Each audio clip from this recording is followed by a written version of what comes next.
तर मित्रांनो, राज ठाकरे हे कालच्या गुढीपाडव्याच्या मेळाव्यात महायुतीला पाठिंबा देणार की नाही याकडे सर्वांचं लक्ष होतं. तर मग दरम्यान पाहिलं तर काल राज ठाकरे यांनी जाहीर सभेतून मोठी घोषणा केली. ते म्हणाले, देशाच्या भवितव्यासाठी खंबीर नेतृत्वाची गरज आहे. त्यामुळे मी मुख्यमंत्री एकनाथ शिंदे आणि उपमुख्यमंत्री देवेंद्र फडणवीस यांना सांगितलं की मला काही अपेक्षा नाही. महाराष्ट्र नवनिर्माण सेना, भाजप, शिवसेना, राष्ट्रवादी पक्षांच्या महायुतीला फक्त पंतप्रधान नरेंद्र मोदी यांच्यासाठी बिनशर्त पाठिंबा हा देत आहे. तर मग असं वक्तव्य करत मनसे अध्यक्ष राज ठाकरे यांनी बिनशर्त पाठिंबा हा महायुतीला दर्शवलेला आहे. पण अशात राज ठाकरेंच्या पाठिंब्यामुळे आता मग महायुतीला यातून काही फायदा होऊ शकतो. तर मग याबद्दल सविस्तर माहिती आपण व्हिडिओत पाहणार आहोत. त्यामुळे व्हिडिओला तुम्ही शेवटपर्यंत नक्कीच पहा. आणि जर चॅनेलवर नवीन असाल तर खाली लाल बटन दाबून आत्ताच चॅनेलला सबस्क्राईब करा.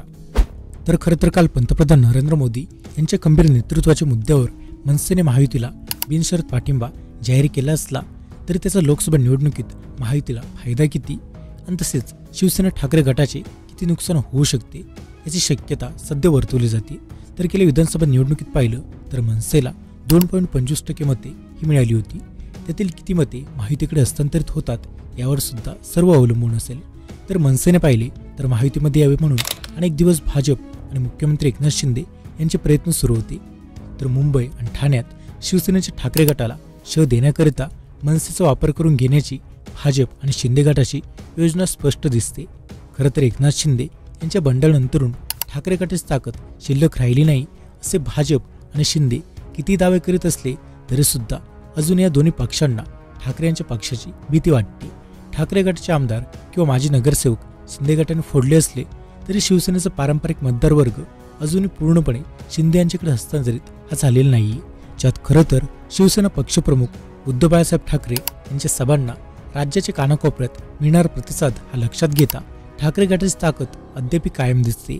तर याच पार्श्वभूमीवर शिवसेना ठाकरे गटाच्या मतांमध्ये विभाजन करण्याकरिता महायुतीचे नेते राज ठाकरे यांचा पाठिंबा मिळवण्यात आता यशस्वी झालेले दिसून येतात. तर मग मुंबईतील 4 जागांवर शिवसेना ठाकरे गट रिंगणात आहे. तर याशिवाय ठाणे, पुणे, नाशिक, कल्याण, भिवंडी, पालघर, रत्नागिरी, सिंधुदुर्ग, मावळ आदी मतदारसंघांमध्ये मनसेच्या पाठिंब्याचा फायदा होऊ शकतो असं महायुतीचं गणित दिसते. तर यात मुख्यत्वे शिवसेनेच्या ठाकरे गटाच्या उमेदवारांच्या विरोधात राज ठाकरे यांचा वापर करून घेण्याची भाजपची रणनीती दिसते. तर मनसेचे उमेदवार रिंगणात नसल्यास मनसेची पारंपरिक मते ही शिवसेना किंवा ठाकरे गटाकडे हस्तांतरित होतात. यापूर्वीच्या निवडणुकीत अनुभवास आलेले, ज्यात 2019च्या सार्वत्रिक निवडणुकीत राज ठाकरे यांनी उमेदवार उभे केले नव्हते तेव्हा मनसेची भूमिका काँग्रेस, राष्ट्रवादीला अनुकूल होती. त्यामुळे राज ठाकरे तेव्हा मोदी, भाजप किंवा शिवसेनेवर टीका करीत होते. परंतु मनसेची पारंपरिक मते ही शिवसेनेच्या उमेदवारांच्या पारड्यात ही पडली होती. त्यामुळेच मग राज ठाकरे यांचा आम्हाला काहीच फायदा झाला नव्हता अशी टिप्पणी तेव्हा काँग्रेस व राष्ट्रवादीच्या नेत्यांनी सुद्धा केली होती. त्या व्यतिरिक्त पाहिले तर गेल्या विधानसभा निवडणुकीत ऑक्टोबर 2019 मनसेने 101 उमेदवार उभे केले होते. तर मुख्यत्वे मुंबई, ठाणे, नाशिक, पुणे पट्ट्यातीलच होते. त्यात कल्याण ग्रामीण मतदारसंघातून राजू पाटील हे मनसेचे एकमेव आमदार निवडून आले होते. तर तेव्हा मनसेला एकूण 2.25% मते ही मिळाली होती.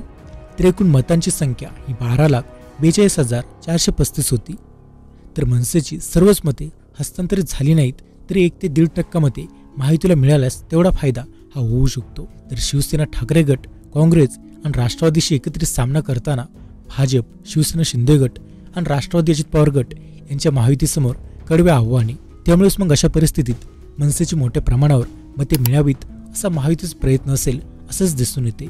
तर कल्याणमध्ये पाहिलं तर मुख्यमंत्र्यांचे पुत्र श्रीकांत शिंदे यांना सुद्धा मनसेच्या पाठिंब्याचा फायदा होऊ शकतो आणि म्हणूनच एकूण राज ठाकरेंचा असं काही पद्धतीने फायदा हा लोकसभा निवडणुकीत महायुती करू शकते. तर मग अशात यावर तुमचं काय मत आहे कमेंट करून नक्कीच सांगा. आणि मित्रांनो, याशिवाय सध्या पाहिलं तर महाविकास आघाडीचा जागावाटपास फॉर्म्युला हा आता फायनल ठरलेला आहे.